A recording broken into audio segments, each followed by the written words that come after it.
দাদা মারা যাওয়ার প্রায় 7 বছর হয়ে গেছে।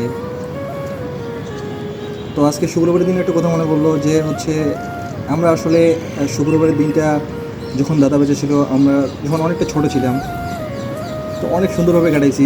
যখন শুক্রবারের দিন আসতো, দাদার পিছু পিছু আমরা মসজিদে যাইতাম। দাদার পিছু পিছু মসজিদে যেতাম বলতে দাদার সাথে অজু করতাম, মসজিদে যাইতাম, একই কাতারে বসে নামাজ পড়তাম। আসলে আমরা নামাজ পড়তে জানতাম না, তবু দাদার নামাজ পড়া দেখে দেখে আমরা নামাজ পড়তাম। মসজিদ যখন নামাজ পড়া শেষ হয়ে যায়, নামাজ পড়া শেষে যখন মসজিদে মিলাদ হইতো, মিলাদ শেষে মসজিদে বিভিন্ন জিলাপি, মিষ্টি বা হচ্ছে ক্ষীর জাতীয় অনেক কিছু দিত।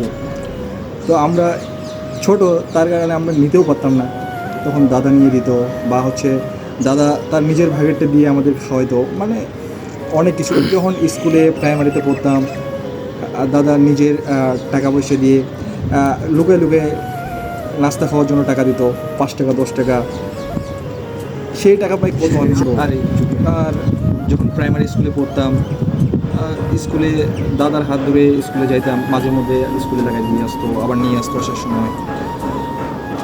অনেক কিছুই লুকাই লুকাই কিনে দিত, দুজনে মিলে ভাগ করে খাইতাম, বা দোকানে নিয়ে যেত, দোকানে নিয়ে যায় নাস্তা কিনে দিত, লুকায় টাকা দিত। আসলে কি, দাদারা যারা আছে এরা দাদিদের থেকে লুকায় লুকায় অনেক কিছুই দেয়। আসলে দাদারা আমাদের জীবনে বারবার ফিরে আসে না। এনারা যখন লাইফে ছোটো যখন থাকতাম, তখন মানে এনারা আমাদের লাইফে অনেক ব্যাপকভাবে প্রভাব ফেলে।